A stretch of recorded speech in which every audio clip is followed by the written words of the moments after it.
This is Who Are We Voting For? Meet the candidates.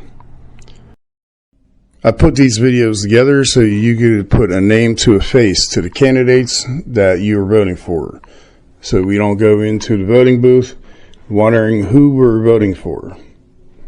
This is for the voters and not for the candidates, so we are more educated as voters.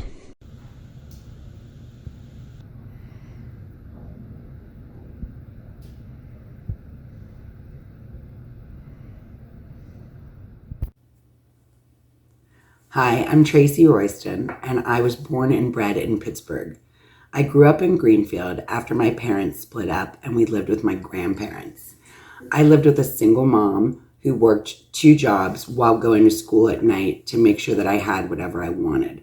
And it was a really interesting upbringing because I started preschool at a Bible school, and then I ended up going to yeshiva, an Orthodox Jewish school, because my mother's Jewish and my father's not. So I had a little balance of everything. My grandfather worked at the Giant Eagle in Greenfield in the produce section. And still when I go there to this day, there'll be people that'll say, oh, Phil's granddaughter. And that's just one of the things that I love about Pittsburgh because the neighborhoods are so distinct. So I moved away for a short bit to go to college in Ithaca, New York, came back here to do my master's in social work, worked in social work for many years, and then really caught the policy bug and like wanting to help people and see why they don't get benefits and why they don't make the decisions that they do. So through that, I really started getting into public policy. I decided to do the Coro Fellowship, ended up marrying my best friend from high school. After the Bible school and yeshiva, I then became part of the Pittsburgh public school system and went all the way through from Minadeo to Sterrett to Alderdice. And my husband now I've been married to for 23 years. We became friends at 10 years old. And I'm still friends with a lot of the same people from back in that time. So it's just a really interesting city and a really interesting way that those things happen. So chose to stay here, raise my family here. I have 2 kids, a sophomore and a sophomore. My daughter graduated Pittsburgh Public Schools and is now at Syracuse University. And my son is a sophomore at Alderdice. We live in the East End, right by Frick Park. I love Frick Park. It's like my favorite place in the world to be.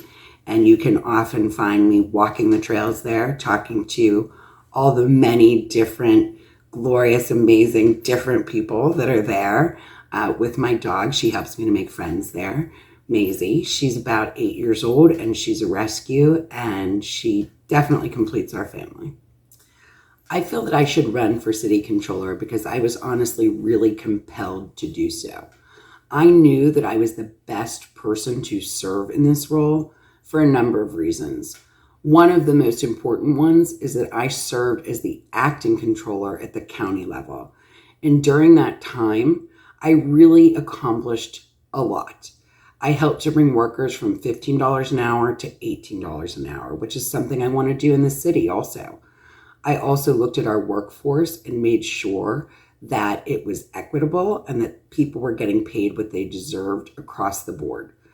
The other thing is that I've been really involved with the large nonprofits and focusing on having them pay what they owe. I think that that's so important moving forward, and we need a bold voice and we need strong leadership to make that happen. This discussion has been going on too long and we really need to take action. So one of the things that I did, because I've always been a community organizer, is when UPMC and Highmark were talking about not accepting each other's insurance, I got together all of these groups of people and we started doing community town halls across the county. And we heard resoundingly that people were angry and they were upset and they were scared that they weren't going to be able to go to doctors that they had gone to for decades to treat really severe illnesses. And those people coming together and so many other political leaders getting involved, including then Attorney General Shapiro, really made that happen. And we won that because of collective voices. So I've been in that conversation. And not only that, we also hopped on with our workers and helping them to fight for a fair wage. And also during that time, we looked at payments in lieu of taxes, and we see that they're paying them in Erie County and they're paying them in other states. And there's absolutely no reason that they cannot pay them here. So I know I definitely distinguish myself as the boldest leader in this race, as the one with the most experience, as the one who has worked across all levels of government and will get things done. I don't see this as a contentious position. It's all about good government, and it's all about representation. It is about showing up.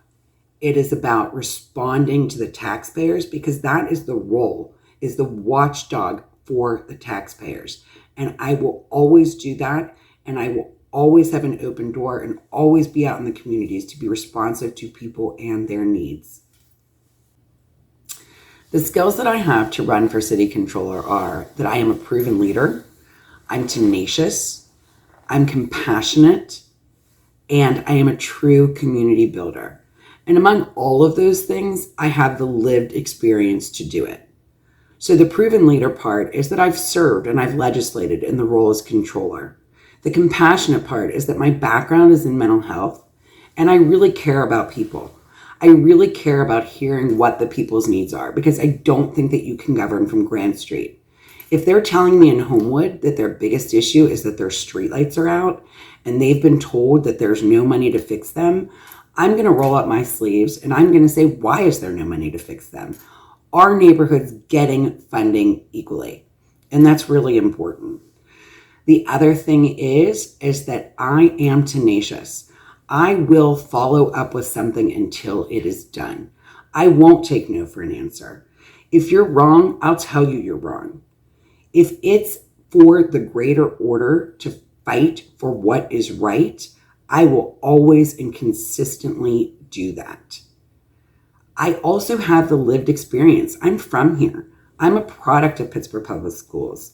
The controller oversees the schools, and we need somebody who really understands that and really understands how this city and all of its neighborhoods work and how distinct they are, in order to really make it the best city that can be, not just for the few, but for everyone, and make sure that we're serving everyone and that there's equity in the funding that goes out. Our budgets are our priorities, and we have to make sure that we're prioritizing our people. Thank you for watching this video of Pittsburgh Events. To watch this video again or any other video from Pittsburgh Events, you can go to the YouTube channel as 18 Ricco. It's youtube.com/18RICCO. Again, thank you for watching, and you can check out this video and any other video from Pittsburgh Events and many other videos that didn't make it on TV. I have the breadth and the depth of experience to be the most successful city controller candidate. I've worked for the city under the previous mayor, and I worked in economic development, and I was the youth policy director. I know these issues. I love this city, and I am so proud of this city. And my goal, my entire life, has been to work to make this city the best that it can be, and every neighborhood to bring them along and to make sure that everyone out there is heard. It is my life's work, and it is my passion, and I will bring it to this role tenfold. The other thing is that my priorities have remained the same from the beginning of my campaign. My top 3 priorities are making sure that we are solvent financially. We don't want to go back to the Act 47 days. We have to make sure that we are funded and not on the shoulders of taxpayers.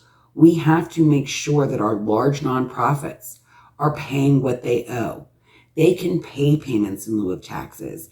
They need to pay payments in lieu of taxes for the burden that they're putting on our resources and our infrastructure. And they're even willing to have those conversations because they are paying those in other states and in Erie County. The second way that we need to coffer our funds and to get more funding, not on the shoulders of taxpayers, is through our land bank. We need to make more of these blighted properties available for sale so that we bring them back on the tax rolls.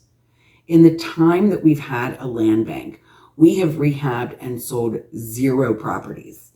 And our neighbors in the Mon Valley with the Tricog, we're talking about 25 municipalities working together, have brought back 65 properties onto their tax rolls. So that's really important and something that we should do right away.